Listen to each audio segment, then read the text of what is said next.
Well, let's begin with history. I'm going to mix it up a little. We'll end with science, but we'll start with history. And as the beginning said, I'm going to talk about gaudy religions. That means religions with gods in them. They all fall in the same way, and I'm going to focus mostly on the Western tradition, but you might start to see how these arguments will apply to even things like Hinduism and so on. Okay, so let's start with the grand picture of history, right?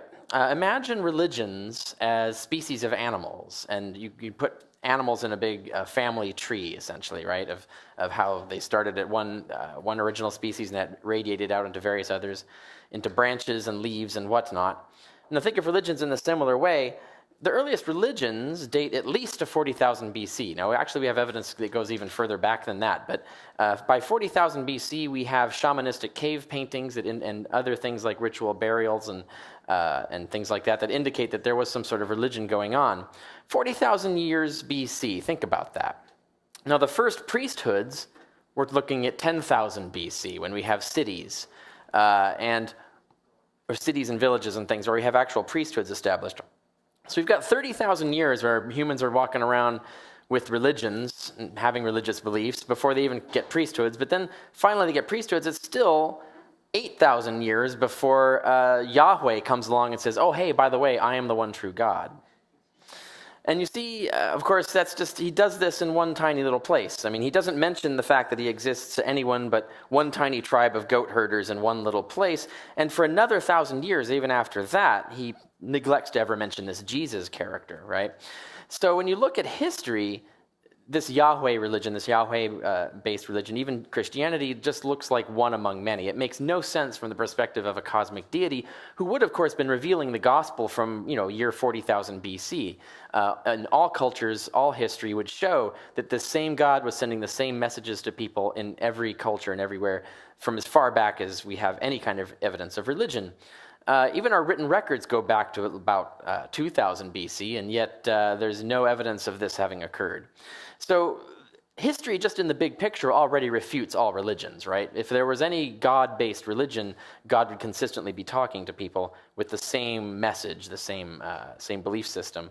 But that's not what we see. What we see looks pretty much like human invention. Humans are making stuff up according to their local culture and happenstance of history.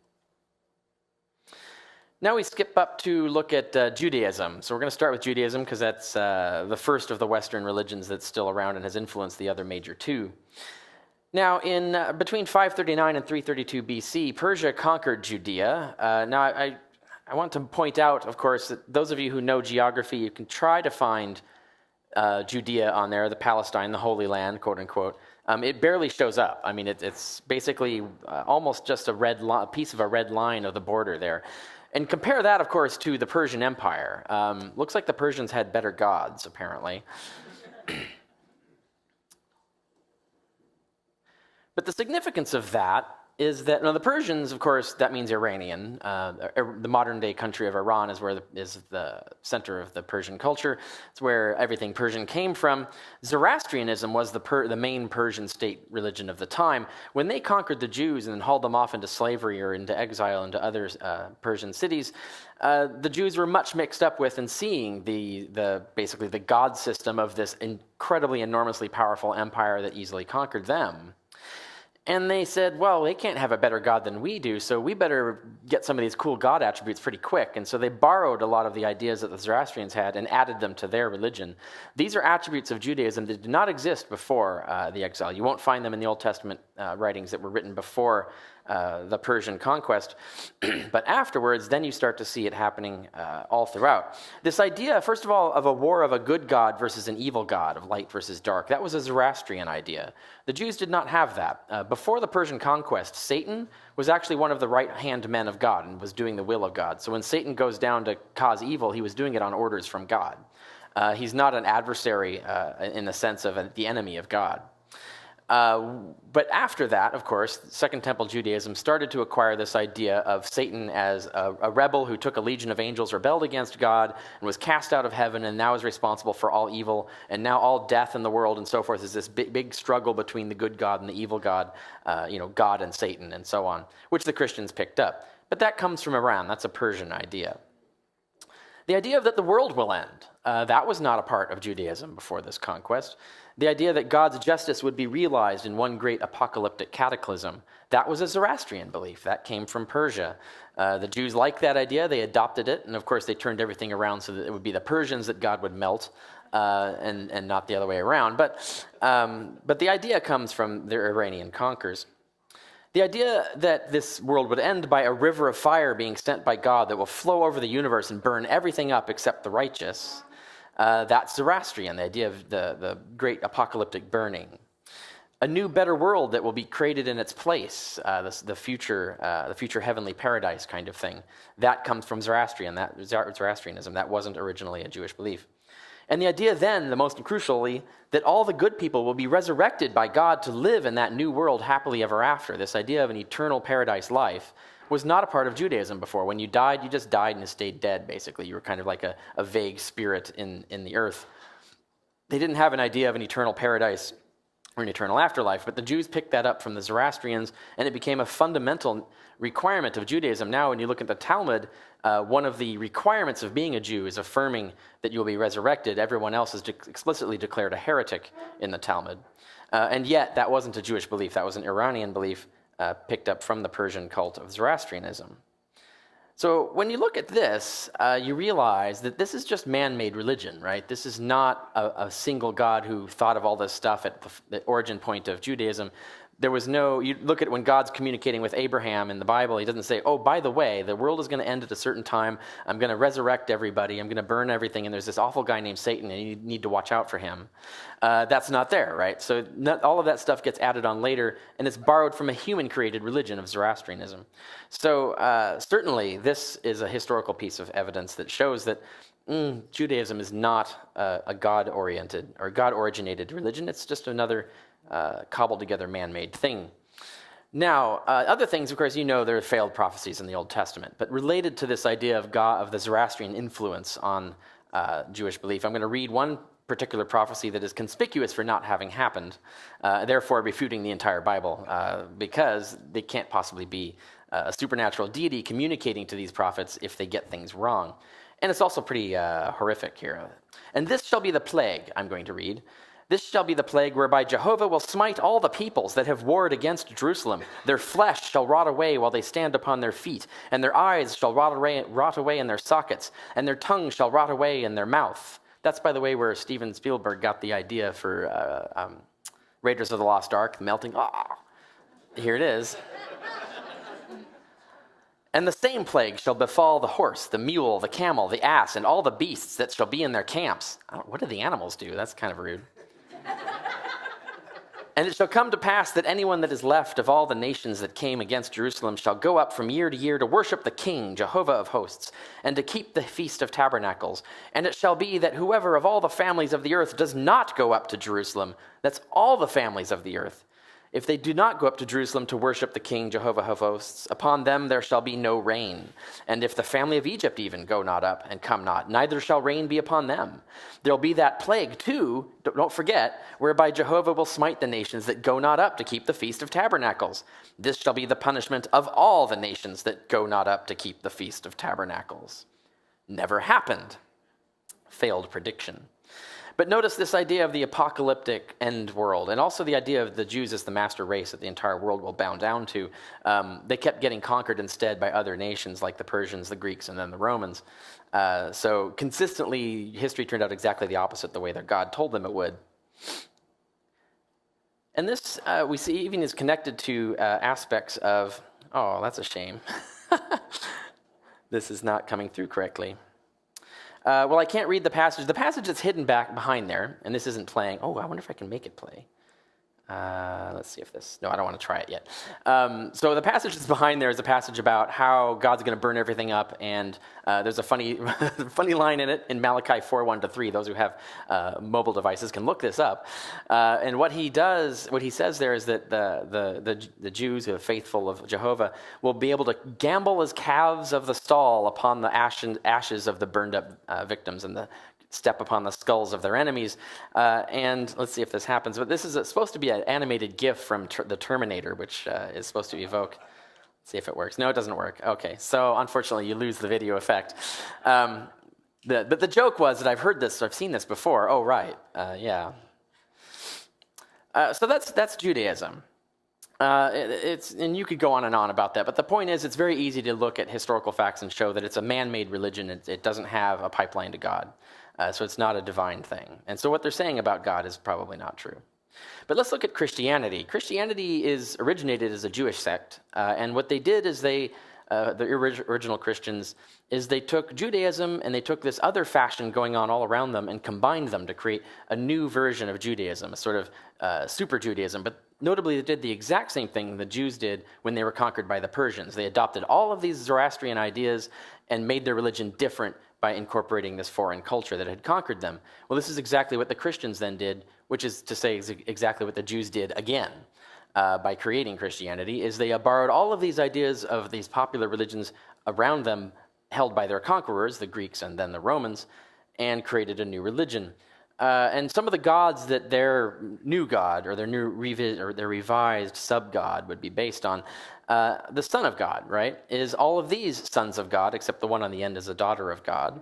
Osiris, Adonis, Romulus, Zalmoxis, and Inanna are just the ones that we know for sure had resurrection cults prior to Christianity. There are many other similar gods that could be put into this category, but they're harder to date.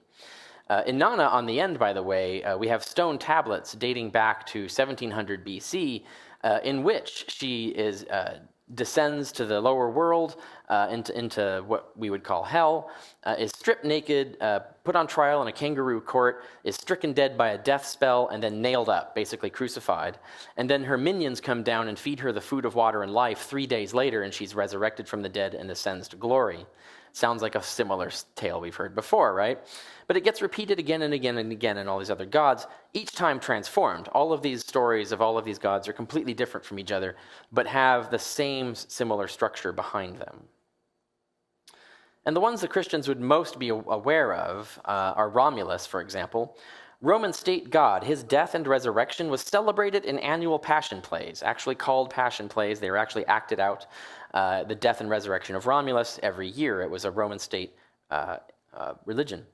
Osiris, Egyptian god, those baptized, yes, baptized, into his death and resurrection are saved in the afterlife. Sound familiar? Zalmoxis is a Thracian, possibly Celtic god. His death and resurrection assures followers of eternal life as well. Zalmoxis was in Herodotus. Their cult is described in Herodotus, and Herodotus was one of the main school texts that would be used to teach how to write for advanced writers who are writing at the level of the writers we see in the New Testament, who are writing in Greek, which means we can be absolutely certain that the authors of the Gospels read Herodotus, because everybody read Herodotus if you learned how to write Greek that well. And therefore, they would know about Zalmoxis. It would not be a coincidence. And of course, Egypt is right next to it, the Holy Land, quote unquote. Therefore, Osiris would be well known to them. And of course, they were conquered by the Romans, so they would be familiar with Roman ceremonies as well. But I want to caution, some of the gods that you hear on the internet and so forth as being dying and rising gods were not, in fact. Mithras is one of the common ones that you'll hear about. He's not a dying and rising god, but he does undergo a passion. There is a passion of Mithras in which he undergoes some sort of suffering or struggle through which he acquires victory over death, which he then shares with his followers who are baptized in his name. So there is the similarity is still there, it's just structured differently. Incidentally, all the Gospels of Mithras were destroyed, not preserved. The only closest thing we have hints and quotations and suggestions and descriptions in various places in various texts, but no complete gospel. And this is the only one we have. It's actually the picture Bible version. This is a comic book, essentially, of the story of Mithras from beginning to end, with the central event in the middle. But the thing is this is like having a picture Bible without having the text of the Bible. So we don't actually know what's going on in each scene because we don't have the description. But nevertheless, we can kind of make certain inferences of what was going on through it. But this is the closest we get to the Gospel of Mithras, is this stone comic book, in a sense. But what all these gods do have in common, including Mithras and the other ones, they are all savior gods. They are all the son of God or daughter of God. Some of them are women. They all undergo a passion. They're using the exact same Greek word, by the way, which means suffering or struggle in that time. They all obtained victory over death, which they share with their followers. They all do this with some form of baptism or communion, or both. And they all predate Christianity. So what we're looking at here is just like the Zoroastrian scenario. This whole structural idea was borrowed and then added onto Judaism, and what you do when you take these elements and add them onto Judaism is what you get is Christianity, right? So once again, we see a man-made thing. And it wasn't a case where, like to Abraham, God revealed in the Old Testament that there's going to be this Jesus figure and is going to, if you have faith in him, you're going to be resurrected and all of this stuff. This stuff doesn't appear until, coincidentally, when the Jews are conquered by a nation that has religions that have these elements. So it looks like man-made, not divinely made. So Christianity is just like Judaism, borrowed from other religions. Let's talk about evil. So I'm going to move on into a different period of history. It's another broad scope of history. Let's look at it that way. But we'll start with Epicurus, so given this famous line, is God willing to stop evil but unable? Then he is not powerful. Is he able but unwilling? Then he is not good. Is he both able and willing? Then how can there be evil? Is he neither able nor willing? Then why call him God? That was Epicurus, and as this meme says, atheists winning the argument since 300 BC. There's never really been a good answer to this. But we'll give one example, slavery. This photograph, I don't know if you've seen this before, it's quite famous. This was taken after the Civil War when slaves were freed in America, and this fellow wanted his wounds to be photographed and preserved for memory and disseminated so that people would see the incredible cruelty that American slavery involved. And these are Bible-thumping people, right? These are people who think the Bible is the shit. They did this to him. And this is appalling. How could any God stand by and watch this happening, much less watch it happening being done in his name with people citing his book, worshiping him, his actual worshipers, his actual followers, without saying a word? It's unbelievable. So what is the probability that a benevolent God would have a valid excuse not to say one heavenly word to his devoted believers about this, ever in the whole of history, even worse in the time of American slavery? And what evidence do you have supporting that probability? If you're going to make up some excuse, how likely is it, and what is it? What are you estimating? What are you basing that estimate on? Those are the questions you would ask. But in reality, from our background knowledge of benevolent beings, because we know lots of benevolent beings, they're called humans. These humans who happen to be nice people, they're among the nice humans anyway, nice humans with the power to speak unharmed, who don't have to fear anything. I mean, if you're God, you're like Superman, you're invincible. You can't have your head cut off, you can't be shot, can't be burned. There isn't anything they can do to punish you. You can't have your job taken away, whatever it is. If you have no limitations on you that will prevent you from speaking, and you're a nice person, you have no valid excuse not to say anything. In fact, when we look at people, all the examples of other benevolent beings who are in the position of having the power to speak unharmed, a valid excuse not to speak is so rare, we never see one instance of it. And the word rare, by the way, means very infrequent, which happens to mean very improbable. And in fact, it's got to be at least millions to one against, because we know millions of benevolent people who are in this position who are vocally saying, condemning this kind of thing. If God is not doing it, then whatever excuse he has to be rarer than millions to one against. So that's one way to look at it. And of course, you know many other ways to design that argument in terms of pointing out that the excuses just don't hold up. All they do is make their theory more improbable rather than saving it. But I'm going to turn something around altogether. You've probably heard the philosophical moral argument, right? The morals only come from God. People believe there are morals, therefore God must exist, because where else would morals come from? Well, let's look at history. History actually refutes this. Let's treat atheism and theism as two different theories here. Atheism, as a theory, predicts that moral rules will only come from human beings, they will begin deeply flawed, and will be improved by experiment over thousands of years. Note, that is exactly what we observe. Slavery is just one example of many things where the moral rules were created by humans. They were deeply flawed, completely fucked up, one would say, and were improved gradually, very painfully, slowly by experiment over thousands of years. Therefore, atheism is vindicated by the historical record. Theism, as a theory, however, predicts a universe directly governed morally right from the start.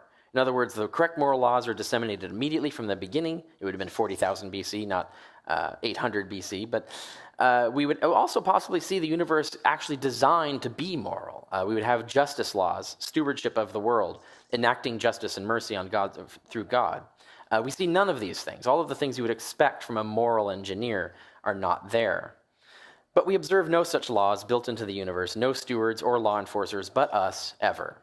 So the theistic theory is completely refuted. Its predictions for history do not come true. It's falsified by history itself, whereas the predictions of atheism are completely verified.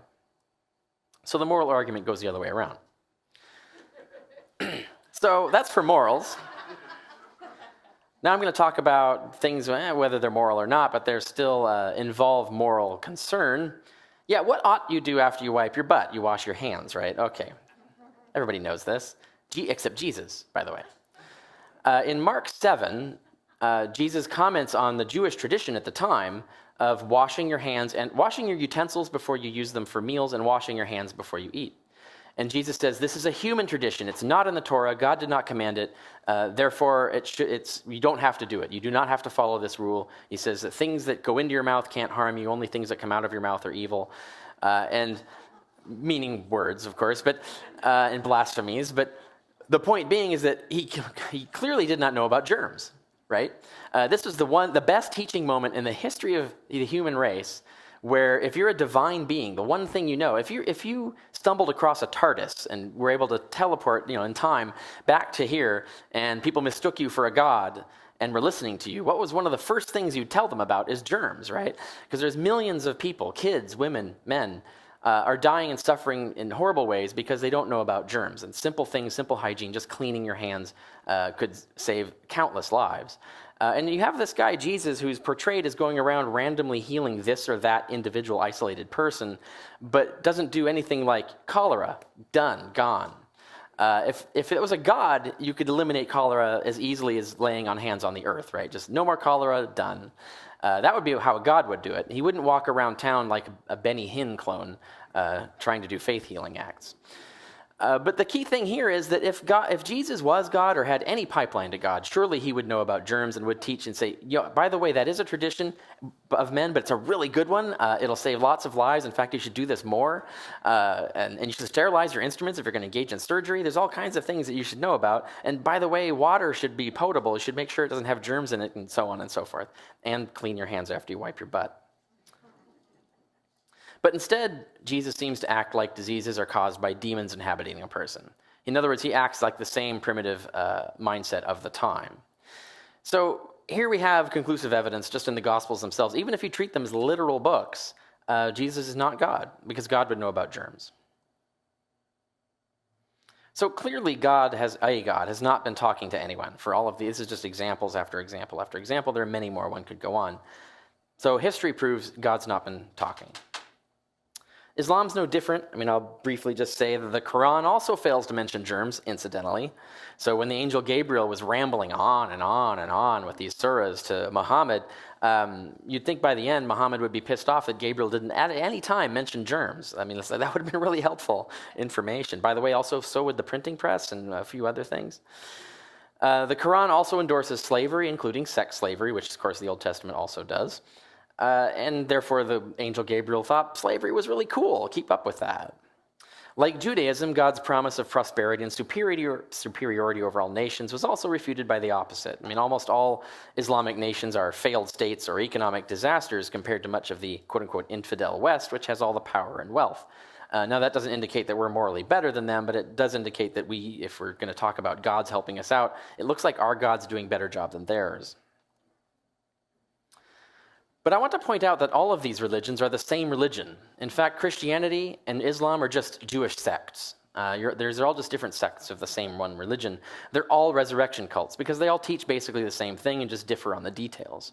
Judaism says the world will one day be dissolved, the dead will be raised, and the loyal will become immortal. Christianity says the world will be dissolved, the dead will be raised, and the loyal become immortal.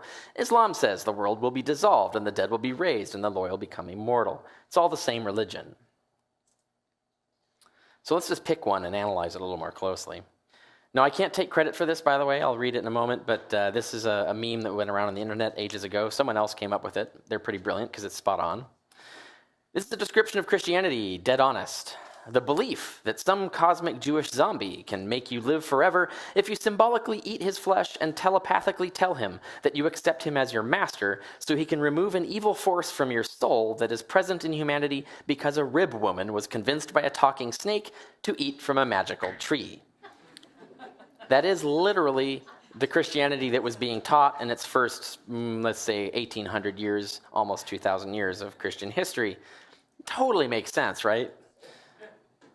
Now, a lot of Christians say, "Whoa, okay, that sounds a little ridiculous." Okay, so I get you. That's crazy. So we can make this more sensible. And so we came up with a new and improved Christianity, where all that Eve stuff, okay, rib woman, stalking snakes, okay, that's all baloney. We'll grant you that. We'll concede you that.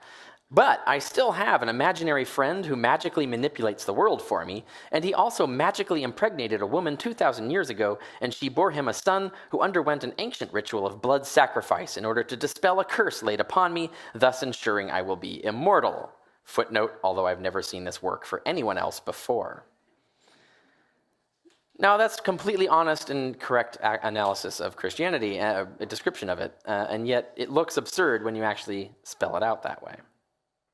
But what if someone came up to you and said that they have an imaginary friend named Zalmoxis, who they insist is really real, and they'll never die, because this ancient demigod cleansed their soul with blood magic, which grants them the power of living forever in a magical place no one can see? That actually existed. That was the description of the Zalmoxis cult, which is attested in Herodotus, as I mentioned, 500 years before Christianity. So if Zalmoxis cult is ridiculous, Christianity is ridiculous because it's just the Jewish version of the same religion. But let's go to history more recent. Heaven's Gate cult. The Heaven's Gate cult was in California, and they committed suicide, mass suicide, believing that their souls or the information in their brains would be teleported into a spaceship. They thought they'd get new bodies in this alien spaceship that was flying by the Earth at the time, and yet this whole belief, this idea that when they die that they'll be resurrected in new superior bodies, that's the Christian belief. This is just the scientific version of Christianity. So you have them saying that they'll get new bodies in an alien spaceship flying by, versus what the Christians say is that they'll get new bodies in a magical alternative universe. The weird thing is that the Heaven's Gate cult makes more sense, right? Because in point of fact, they're talking about quantum teleportation and neural engineering, which are actual things that exist. We almost have the technology now. We can see how to build this technology within 50 to 100 years. We'll have it. It'll be a simple matter to simply copy a brain and rebuild it in another man-made body. All of that stuff is technology that's within human reach and within human understanding. So their idea actually made sense. There really could have been a flying saucer flying by, and if there was, and that those aliens probably could have scanned their brains and reproduced them in new, superior synthetic bodies on the ship. It's entirely possible. But compare this with what the Christians are saying. The Christians are saying not that. They're saying that God needs blood to fix the universe, but only his own had enough magical power to do it, so he gave himself a body and then killed it. Now, when you look at it like this, Christians are talking about voodoo and magic and stuff. They're not talking about anything that even has plausibility. The Heaven's Gate cult is actually more believable than Christianity. So if the Heaven's Gate cult is absurd, Christianity is absurd. So, okay, that all looks bad. But the usual thing is, can't we fix the plot holes with elaborate explanations? And I've misspelled explanations, I see here. Excanations? I was hoping there'd be a joke in there somewhere, but there really isn't. Can't we make excuses? But the thing is, if we have to make excuses, regardless of what they are, and our excuses have no evidence for them, in other words, and they don't, because that's why we're making them up, right, on the spot, and those excuses are very improbable, and they typically are, like having an excuse not to mention to your own devoted believers for thousands of years that they shouldn't be keeping slaves. If your excuses are very improbable, then your theory is very improbable. If you have to use an improbable excuse to tack that onto your theory, the improbability of that excuse then attaches to the theory, right? So the theory becomes as improbable as your excuse, or actually more improbable, because if you have multiple excuses, those improbabilities multiply, right? And those of you who know how to do basic probability math, basic multiplying of probabilities, you'll notice that this probability gets smaller, smaller, smaller exponentially. And the fact still is that God has never communicated any essential scientific knowledge, ever. No germ theory of disease is in the Quran, in the Old Testament, or the New Testament, for example, nor anything else that's significant like that. God has also never communicated any essential moral knowledge. For example, he completely dropped the ball on slavery. God has never even communicated any consistent religious knowledge of any kind, despite claims going on for 40,000 years, all these different religions, no consistency whatsoever. So these facts remain, no matter what excuses you make for them. And these three facts are exactly what you'd expect if there are no gods, but they're not at all what you expect if there are gods. Okay, so maybe we can grant that. What if God is a total douchebag then, right? Can't there be one of those? And at least then, maybe, yeah, he doesn't care about germs or slaves. Maybe, yeah, he's totally pro-slavery. He wants us to die of diseases. He's a total awful asshole. Okay, but he could still exist, right? So you really haven't refuted God yet. So there's really two possible kinds of douchebag gods. The one is natural beings, which are aliens, computers, and things like that. We could be living in the Matrix right now, and the douchebag gods could be our AI agents or whatever. But we're going to rule that out because that requires positing two improbable universes to explain one of them. So that leaves us with the other kind of douchebag god, which is the supernatural being, the being that has irreducibly mental powers, a sort of a brainless, bodiless, ghost mind that can just will things into existence. There are two hypotheses then left. The God hypothesis, which is that the universe was designed, by a ghost even, to produce life. The godless hypothesis, that the universe was not designed to produce life. And the first thing you look at is when you compare these two hypotheses is that we've done this comparison before, again and again and again. The explanation of lightning, the explanation of disease. Jesus thought it was demons. It actually turned out to be germs. And on and on and on. We have constant millions and millions of examples of where supernatural explanations were proffered and they turned out to be false, and natural explanations turned out to be true instead. Now, when you have a horse that wins every single one of a million races, and you have another horse that loses every single one of a million races, and they're about to go head-to-head in another race, which horse do you bet on? It's kind of a no-brainer conclusion, right? So even from the start, before I even continue, I could fold this and walk off stage and I'd be done, right? There's no probable basis for believing in any gods, even douchebag gods. But I'm going to go on because it's funny. Now, unfortunately, my animations aren't working, so I'll talk you through this slide. This is the history of life, right? So we've got 2.4 billion years. Life began, and then there were about 2.4 billion years after that, where life was just sitting around evolving as single-celled life. Now, in actual fact, single-celled life is over 6 times more evolved than plants and animals just by time alone, right?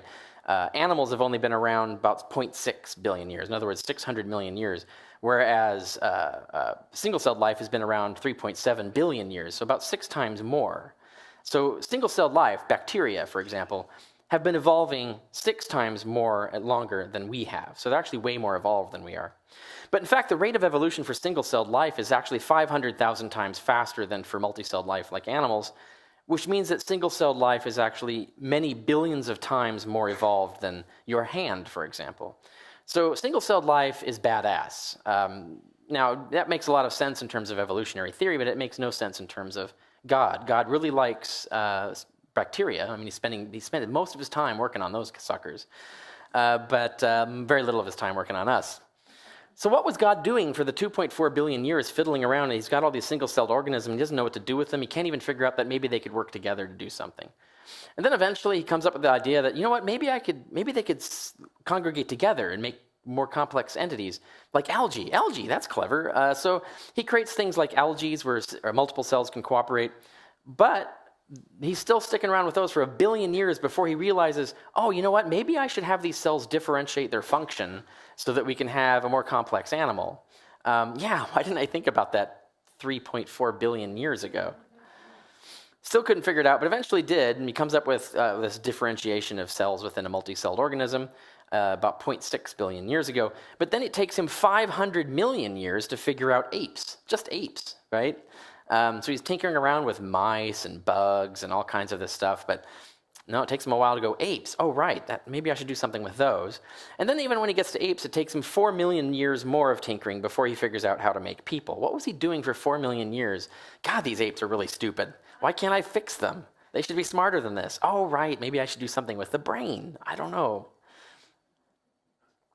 When you look at this, you realize that this is exactly what we should expect if life is a natural product of random evolution. It would obviously take billions and billions of years for us to evolve. Obviously, single-celled life would have to evolve vastly longer in order to develop the intercellular machinery and complexity to actually start engaging in cooperation. And obviously, once you have cells engaging in cooperation, it would take a very, very long time for them to evolve the sophisticated machinery that would allow them to start differentiating tissues and therefore creating what we recognize as plants and animals. So this is exactly what we expect if there's no God. It makes no freaking sense if there is a God. Even a douchebag God would be more time efficient than this. So what does the godless hypothesis predict? This is what we would expect to see. If we are alive, if we exist, and there is no God, and the universe therefore had to have come about by random chance or whatever, what would we expect to observe? What could we predict about the universe we find ourselves in? The moment we open the door and look outside, what would we see? What we would see is that almost all of the universe will be lethal to life, right? If you pick random universes, you're going to get one that, if it's a universe that's completely hostile to life, obviously that you're never going to be in that universe, right? Because if you're alive, you're not in that universe. So you would never observe that universe. The probability of that being outside when you open the door is 0%. But if the universe is randomly picked from among all the possible universes that could just by chance maybe produce life, then what you're going to see outside that door, if it's not been intelligently designed, is a universe that's almost entirely lethal to life, but life is just a very small, very rare occasional outproduct of it. Now, because we know, in this case, if life is not engineered, if it's not intelligently designed, it has to be an extremely improbable chemical accident. The right chemistry has to come together just the right way. So we know that's a cat. We have to concede that. That's true. If there's no God designing things, there's no designer, that's the only way life could come about. But we also know from probability theory that extremely improbable events almost always occur only in vast spaces and timescales. In other words, if an event is 1 billion to 1 against, but you have 1 billion events, right? So the odds of you having one of those events is actually quite high. So what you would expect to see outside that door is a really enormous number of failed attempts to create life and just one or a few random successes, because that's what you would normally appear to see if there's no design. But that's what we notice, right? This is what we look at. When we look outside that door, what we see is a universe that trudged along for 10 billion years before life began on Earth. We see there are trillions of galaxies, with billions of stars each, and many planets and moons on average per star. And that's just the part of the universe we can see, by the way. The universe is actually predicted to be many times larger than even the part we can see, so that trillions is probably a low estimate, a very low estimate of galaxies. And we notice that single-celled life, like I pointed out, evolved for 2 billion years before multicellular life arose from it. All of these things that we expect to see if life is a product of random chance and not a product of design. We could have predicted that without even knowing it before we looked outside the door. But it gets worse than that. When you look at the universe and map and catalog what's in it, 99.99999% of the universe is a lethal radiation-filled vacuum. Think about that. That's almost the entirety of the universe. It's just a tiny, tiny, tiny little bit that is not a lethal radiation-filled vacuum. So God really, really likes lethal radiation-filled vacuums if he's the designer. But it gets worse than that, because once you erase all of that and let's just focus on the stuff. Okay, there's very little stuff. It's almost all deadly space. But what's left, let's look at that. We just look at the material. 99.99999% of all the material in the universe composes stars and black holes on which nothing can live, right? Think about that. Like, most of the matter in the universe is dedicated to these gigantic things called stars and black holes that are vastly huger than planets. All that mass, and they are exactly the one place where life is not going to be found. They're incredibly lethal and hostile to life. You can't live there. And then, okay, so set aside all of that and just look at the tiny little crumbs that remain. 99.99999% of all the other material in the universe, space dust, asteroids, planets, moons, is barren of life or inhospitable to life. That's an extremely bizarre thing to observe for an intelligently designed universe that's supposed to be custom built to make life, right? This is actually the opposite of what we would expect then. But this is exactly what we'd expect to see the moment you open the door if there is no God, because the only universe we could be in is one like this. Or at least the probability is extremely high. That's what we'd see. And I want you to think about this in terms of scale. Imagine this house that I've got up here. Now imagine this house contains the entire universe that we know about, the entire known universe. The amount of volume in this house that would be hospitable to life, the rest of it is completely entirely lethal to life, the amount of volume that would be hospitable to life would be smaller than a single proton. Not smaller than a bacterium, even smaller than the proton in an atom in a bacterium. If you walked into that house, you see that it's almost entirely lethal to life, and you couldn't even find the one proton that life was living on in there. Would you conclude that the house was designed to create life or designed to be hospitable to life? No, you'd conclude the opposite. Now, it's worth pointing out that Aristotle actually thought the universe was much more conducive to life than this, and he described it a complete cosmos. In going all the way to the stars, it was completely inhabited and completely inhabitable. Aristotle's universe was 10 to the power of 30 times more hospitable to life than ours is, which means Aristotle is a vastly better engineer of universes than God would be, apparently. I think even a douchebag God could outdo Aristotle, but evidently not. So the results. We cannot predict any distinct features of this universe on the God hypothesis. Almost all the distinct features of it are unexpected. To the contrary, the God hypothesis predicts very different observations should be made, but we can successfully predict numerous very weird features of this universe, its vast size and its incredible lethality and all of that, on the godless hypothesis. In fact, the probability that the universe would look like this, the way I've described it, is 100% expected. It's exactly the universe we should expect to see the moment we look out the door. Now, so then what they'll come up with is, well, but fine-tuning is so improbable, and the universe requires fine-tuning. The problem is that their God requires more fine-tuning. In fact, they're proposing, first of all, they're proposing something we have no evidence of, a brainless mind, a mind without a body. We have no evidence that that's even a possible thing. So they're already off the rails from the start. But even if we grant them that, what they're proposing is that there is a mind that just happens to exist for no reason, that is at least as complex as a human mind, because he has to be at least as intelligent as a human and have at least as much knowledge as a human. In reality, of course, their God, they're imagining, is vastly greater than that and therefore vastly more complex. But if you're going to pick random soulless or random bodiless minds out of a grab bag of all logically possible bodiless minds, and you want to get something that's human intelligent or better, you're going to have to get information specificity equivalent to human or better. In fact, the information specificity, the complexity of human intelligence, is in the vicinity of 10 to the power of 5 billion. So think about that, 10 to the power of 5 billion. That's extraordinarily unlikely. In other words, the attributes required for a creator are extraordinarily improbable attributes to have. Theology thus posits an even greater coincidence than a random universe. They want to explain a mildly finely tuned universe by positing a massively finely tuned God, and not explaining where that fine-tuning came from. And maybe they'll go to gods all the way down, like the turtle argument, but I think that's a losing way to go, and you know they won't go there. So here's the summary. No moral God is likely to exist on present evidence, quite clearly. Only very improbable excuses can rescue God from that. No supernatural causes or communications have ever been discovered, but millions of natural ones have. Excuses make no difference to the resulting probability.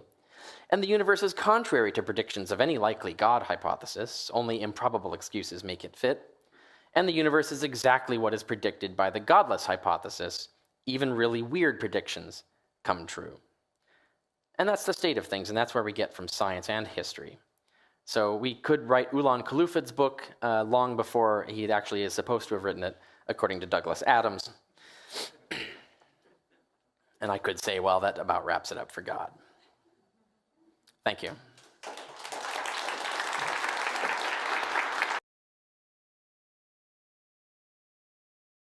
We're going to open up the floor to questions, and I'm going to exercise my right as the host to ask the first one.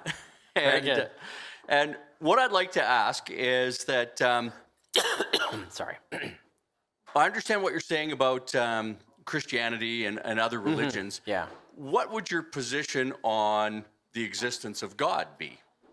What?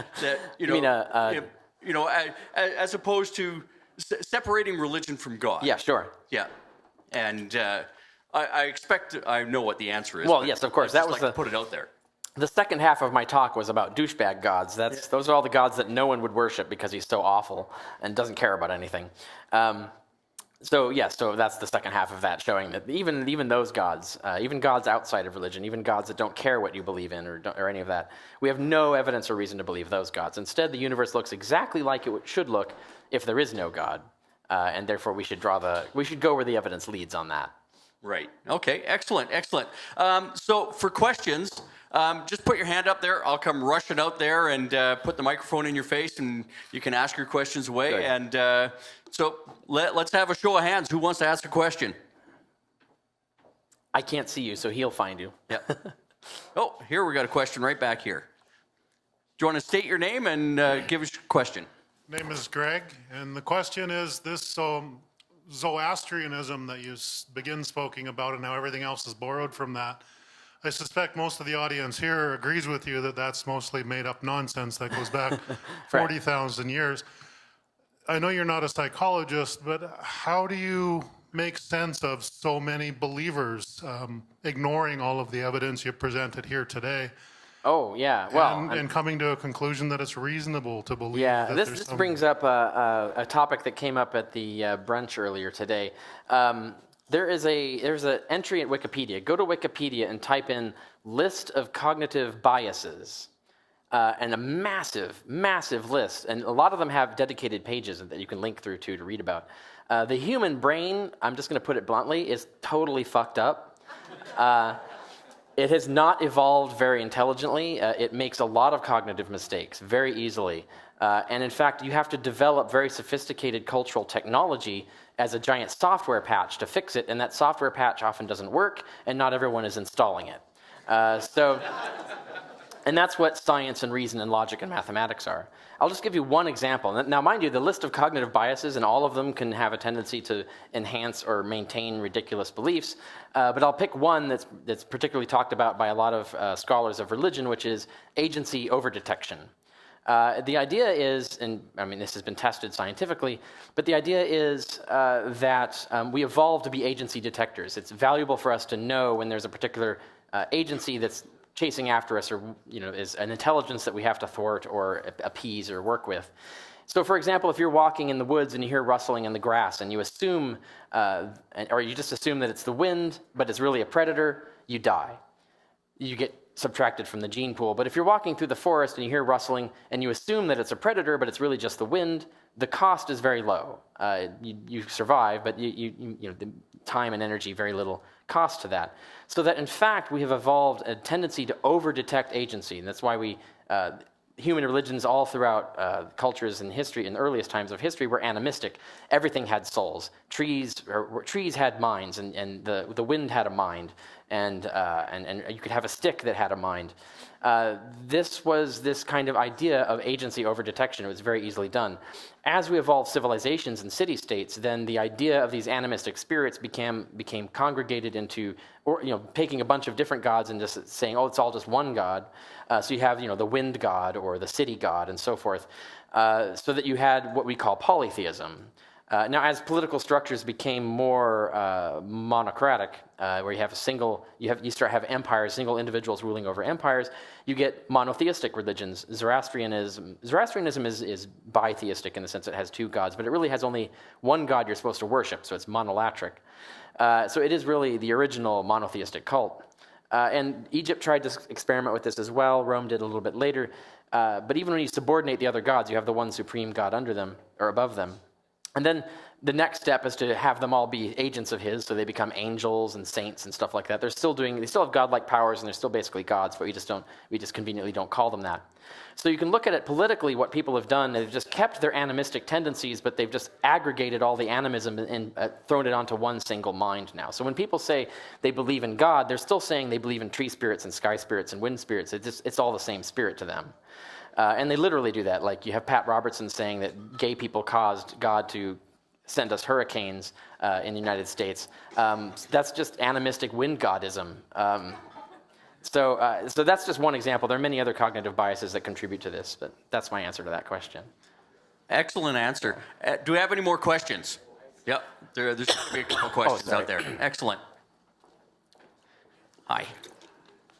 So given that our origins have animistic heritage, and the software bug that we kind of all, bugs that we've all inherited in our brains through evolution, how do you explain then that some people refuse to kind of fall into that, like us sitting in this room? How is it that we don't have and shape those same beliefs, even though we were raised and immersed in this from the same influences as somebody who's deeply religious? Yeah. This is actually an important psychological question. It's only recently, like within the last 10 years, that scientists have started asking that question and building research tools to answer it.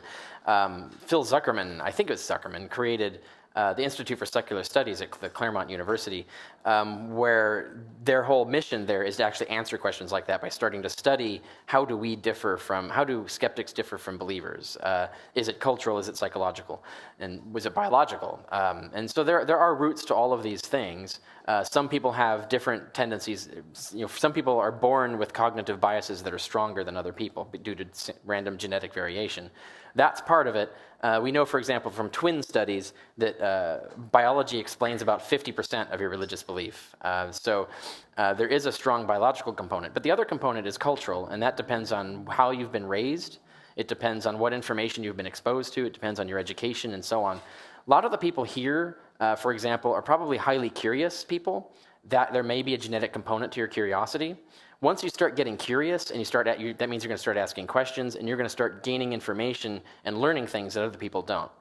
People who are less curious aren't going to follow down that path and aren't going to accumulate that knowledge, for example. And that's just one single change that you can make in someone that can make a difference in terms of where they end up in terms of religious belief. And when they do things like twin studies, they can look at, for example, how when the twins don't have the same religious belief, they can look at, well, then what were the differences in terms of environment? Because then it's not genetic, it's something environmental. And then it's just a question of what parents did they have? How were they abused or treated as children? There's a lot of different aspects of this in terms of psychology. Religion has culturally built itself to be self-perpetuating in many ways. I was just a couple days ago, or just last night, watching Jesus Camp, right? So this is an extreme example, but nevertheless an example of how you can so fuck up someone's brain that they'll be stuck in religion and they'll be extremely immune to the software patches that you need to install to get them out of that. And that's just a cultural thing that's just forcing that on them and distorting their brains and doing them real, actual psychological harm as a result. That's just one example of many different influences like that. So the answer to that question is multivariate, and it's still something that we're studying in terms of what we can actually do to answer that question. But it's going to come down to probably a lot of different causes like that. Okay, we have another question. Yeah, excellent. We've got a question over here, and then I'll come over and ask your question over there.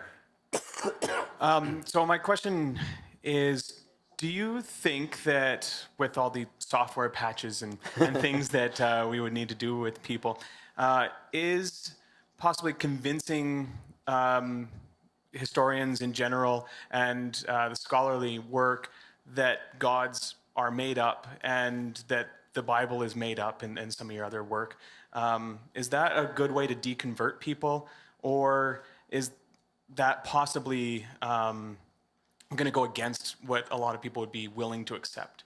Well, I know already for a fact. I mean, I've traveled the country, traveled North America, Canada, and the U.S. for about 10 years now, and I've been in many rooms with anywhere from 50 to hundreds of people at a time. And many times I've asked the question, how many of you were hardcore believers? Now you're not a believer.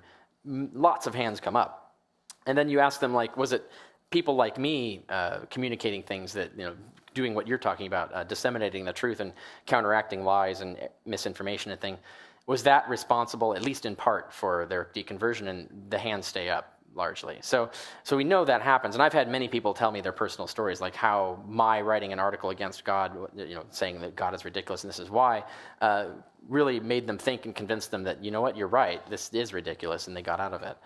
So we know that works. Now, the way it works is, in general, is if you do that kind of thing, you do information dissemination, you do debunking and all of that, you will get a certain percentage of the population to wake up. But then you have the remaining percentage that might be immune to that particular process, and then there might be some other process that will work on them. And there's a variety of different things you could think of in terms of how you might get them out of religion. Some of them is just letting them die off and just trying to make sure their kids don't get brainwashed or abused into believing the same thing. But each particular technique might siphon off a percentage until you get down to people who are just full on actually clinically insane. And there really is no treatment for them other than actual traditional medical treatments, clinical treatments. And that you'd get maybe like a 5 or 10% of the population where they're schizophrenic or something like that. So I think that's the answer to your question is yes, it works. It works on a significant percentage, so it's going to get us numbers. But then that doesn't, you still have the other percentage that are going to be immune to that, and you have to figure out strategies for how you're going to marginalize them or get them to start seeing reason and start acting rational, and having information and thinking correctly. I mean, so you have to come up with other strategies. And there are a variety of people who are coming up with those strategies and proposing them. Excellent. Thanks very much, Richard. Got another question right over here. Do you think the argument that was originally proposed by Sigmund Freud, that the reason why people subscribe to such irrational beliefs is because they fear their own death, is the main contributing factor to people continuously clinging to those irrational beliefs? I'm not sure. It's unlikely, because I know lots of hardcore believers that for them the belief in the afterlife was a source of great anxiety for them, because they were constantly afraid that they would go to hell. And that they actually felt much better once they realized, oh, death, I just died, I ceased to exist. That's so much better. So I've talked to a lot of ex-evangelicals who've told me that, for example. So it isn't always that. But I do know people who say that was like the last thing that kept them in. So I would say that lots of people stick to religion for a lot of different reasons. And sometimes they stick to religion for a number of reasons simultaneously, and you knock them off one by one until they all fall, right? So for some people, that would be the case. For some people, that's not the case. And in terms of percentages, you'd have to do a more concentrated psychological study to find out, like, for how many people is that the case. So we don't really know, but it is more complex than just that. Excellent. Thanks very much, Richard. Got another question right here. If you still got time to answer more questions? What time are we at? So Quarter to four right now. okay, and how long did we want to go? I mean, You want to go to 4 o'clock? Is that too long? sure. No, not at all. Yeah. Okay, let's Right? let's shoot for 4 o'clock. Okay. All right. Okay. A while ago, I read In the Shadow of the Sword, which is about the origins of Islam. And a good deal of it sounds like the sort of analysis you did of Judaism and Christianity, taking stuff from the already existing religions. Have you read that? No, I haven't, no. And I'm not an Islamic studies expert either, so there's very little I can comment on usually on that. All right. Do we have any more questions? Oh, there's a couple back here. Let's go back here. Hang on. Hello, good afternoon. The God helmet, have you heard or read anything about it? Oh, you mean the device that makes you experience God? Yes. Is that what you're referring to? I haven't kept up the reading on that. I think that got challenged. I think there's been a challenge in the literature to whether the original study was fully kosher or not. So I don't know if that actually holds up. Pun not intended, but I will claim it after the fact as intended. So I'm not really sure how that holds up in terms of the research, but in principle, we do know that there are centers of the brain that if you activate them in a certain way, that you'll have certain experiences that are bizarre. Certain experiences that can make you feel like there's a presence near you, for example. Because we know that there's parts of our brain that's what their job is, right? Is to figure out that there's someone behind us and we need to turn around, or that we're in the presence of someone. And so all you have to do, you can literally stick a physical wire into the brain and stimulate that thing. You don't need the electromagnetic helmet necessarily, and do that. So there's lots of things like out-of-body experiences that you can do. You can do the powerful feeling of being loved, because we know our brain already has the architecture for a powerful feeling of being loved, because otherwise we would never be able to feel that. So if you can actually stimulate that and then make people think that it's being stimulated by something like, oh, God is near you, rather than, oh, there's a wire stuck in the right part of your brain, then yeah, obviously you can manipulate the brain to actually have goddess experiences. When I actually was never a fundamentalist. I was never really a Christian in any real sense. My only fanatical religion, I would say, the only thing that I truly believed in was Taoism for several years of my life. And it was because I was convinced by powerful religious experiences that convinced me that the Taoism was the one true religion, and the Tao was something that actually existed, and you could actually conform your life to it, and it would actually make your life better if you did. And the most powerful of these experiences I had was an altered state of consciousness. And I did this through meditation originally, but I got to the point where I no longer needed to meditate to put myself in these states. And so I got to that point where I could do it at any time. And there was one occasion, and I'm going to give you the backstory so a lot of you who know science will immediately know what was really going on. I found that out later, but so I was a flight deck firefighter in the United States Coast Guard long ago. And so I was on, and due to the nature of life at sea in the military, you often have overlapping duty schedules that prevent you from sleeping. So I was awake for about 36 hours just working on various projects on the ship simply because of these duty schedules. Now, occasionally I'd get like a half an hour nap here and there in that period, but never really any sleep. So this is massive sleep deprivation. So 36 hours, and this was common, by the way, it wasn't unusual. And at this time, we were just happened to be at sea. We just happened to have a search and rescue mission where the helicopter was just sent away so that everybody could return to the regular stations. And I was there. One of the things I was doing was there holding a fire extinguisher for a particular operation going on. But that was all done, and so I could put the fire extinguisher away or whatever. And everybody was packing up and leaving the air section of the ship. But at that point, we were at sea in international waters, hundreds of miles from land, and we were under. It was a perfectly clear sky, so we were underneath one of the most amazing star fields you'll ever see.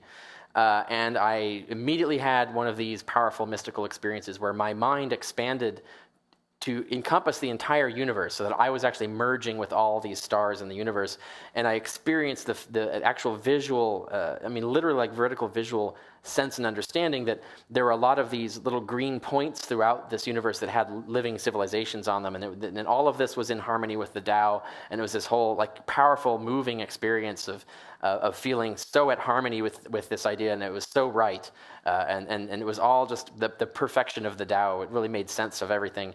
So that was an example of a really powerful altered state of consciousness I had, which just gives you the point that you can have these altered states of consciousness that aren't even focused on any particular God. They might be focused on something that's sort of a vegetable mind-like being, like the Tao, for instance.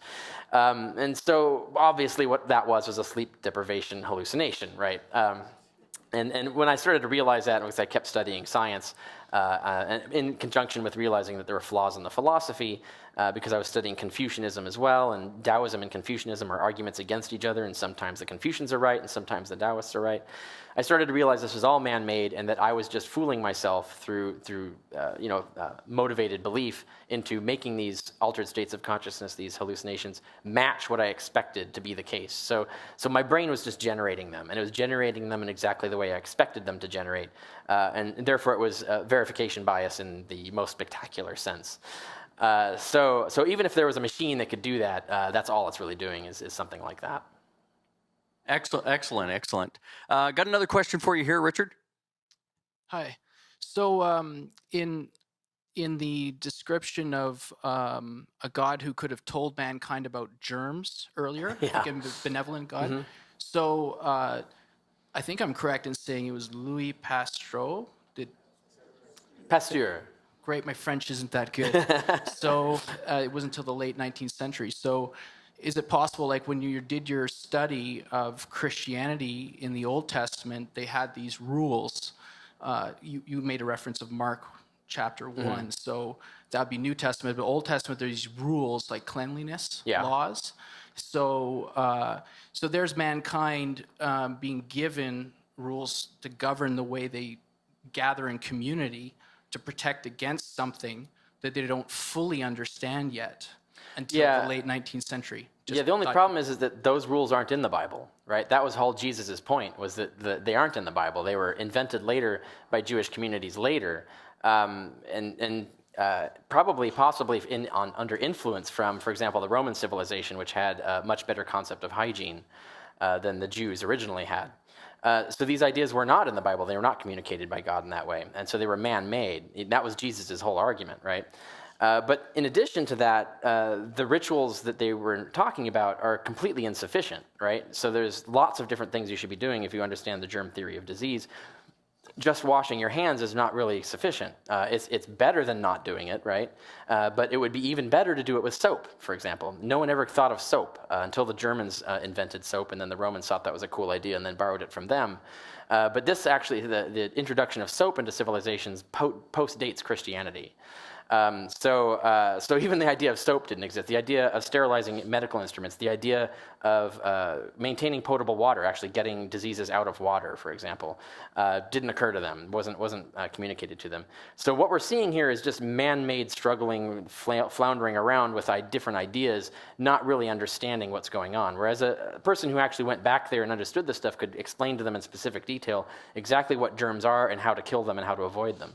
And then you would see more pervasive behaviors of avoiding them like we see today.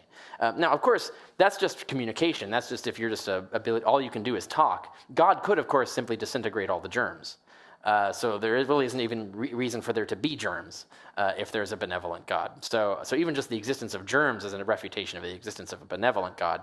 But then you have the douchebag God, but then maybe the douchebag God wants you to die from germs and therefore won't tell you about them. So...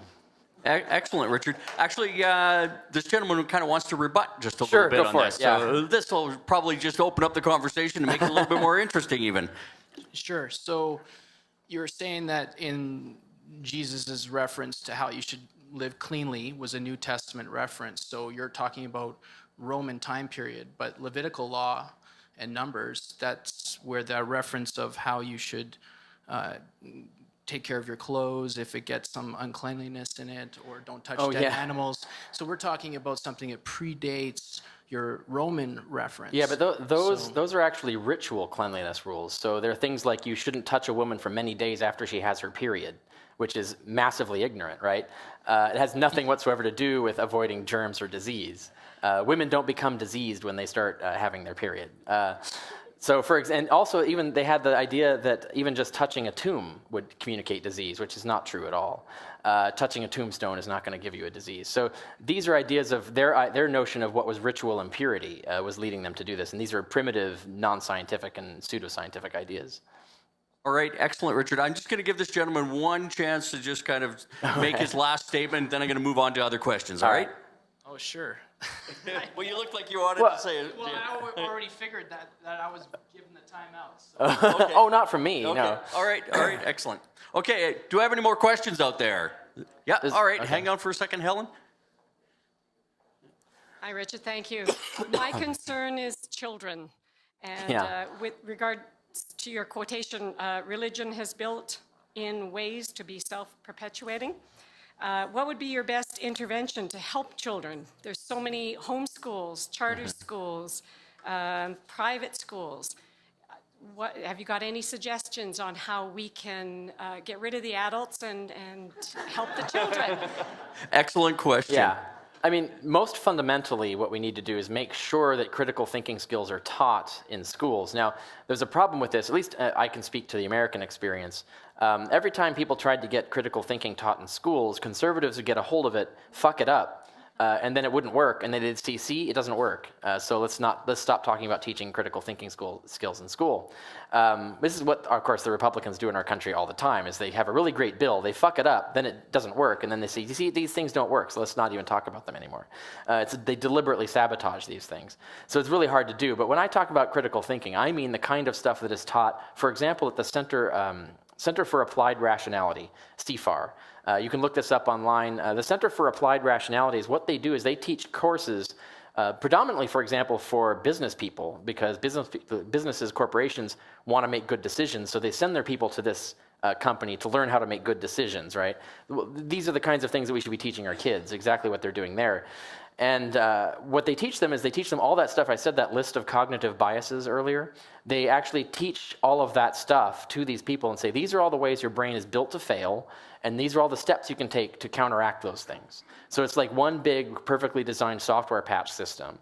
And they also teach things like Bayesian reasoning. They teach logic. They teach you how to reason and how to question and how to test claims. And that's a lot of what they do, and how to compare different possible claims. And they teach a lot of different things that if you knew them, you would be very much inoculated against any kind of religion. And you wouldn't be 100% effective, but it would be very effective in terms of percentage of people that would be affected by it.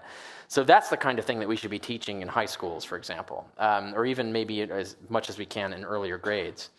And I think when you get that, and because you see it naturally, you see people often talk about how the internet is ending religion in the sense that the internet is the biggest enemy of religion because religion can't lie anymore, right? If some parent tells their kids something like, if you have sex, you're gonna get a sexually transmitted disease, or you're gonna get pregnant, or something like that, and they know tons of kids that are having sex and have neither things happen to them, they know their parents are lying, right? But even with the internet, if they make some religious claim, they can immediately Google it and they can see that there's a lot of people questioning that claim or the facts don't line up with it.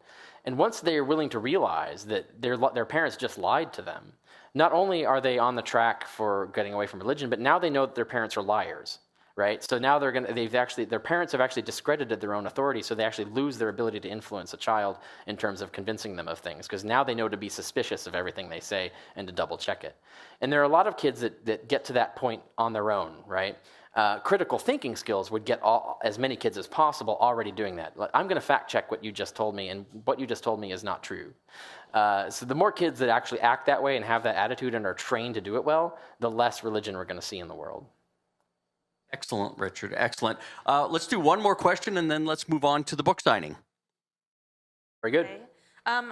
I'm kind of frustrated, I guess, as a layman, because it's really hard to research ancient history. I know you must have put in many, many years and a lot of hours. And I know that you did a lot of research looking into the historicity of Jesus. Yeah. So I'm just curious, what does that research look like? Like, what is it that you actually do? Do you read old books in ancient languages? And like, what is it? I actually teach a whole course on this. I teach online courses for a group called the Partners for Secular Activism. And I teach this online course once a month. It's $59 to take each course. There are many other instructors teaching many other subjects. And I teach one course a month, a different thing. And every year I recycle the main ones. And one of them is the historical methodology for lay people, right? So it's like teaching people, like, this is what historians do, and this is what you can do, even if you're not a historian, to fact check historical claims. So if you're really interested in that, you can take that course. The brief summary to answer your question is, we look at all the information that's available. A lot of that involves looking at what past scholars have looked at and looking at what they've written about it. And I have to do that in multiple languages. So a lot of the stuff I rely on is not just English scholarship, but scholarship in French and in German. So I have to be able to read French and German articles. I can peck my way through Spanish and Italian articles, for example. But so that's part of it. And then the other part is you have to look at the earliest sources we have, which is the ancient materials that have survived, the ancient texts. And that's complicated because you could, and I have done on occasion, actually go look at a manuscript, like an ancient papyrus or a medieval manuscript or something.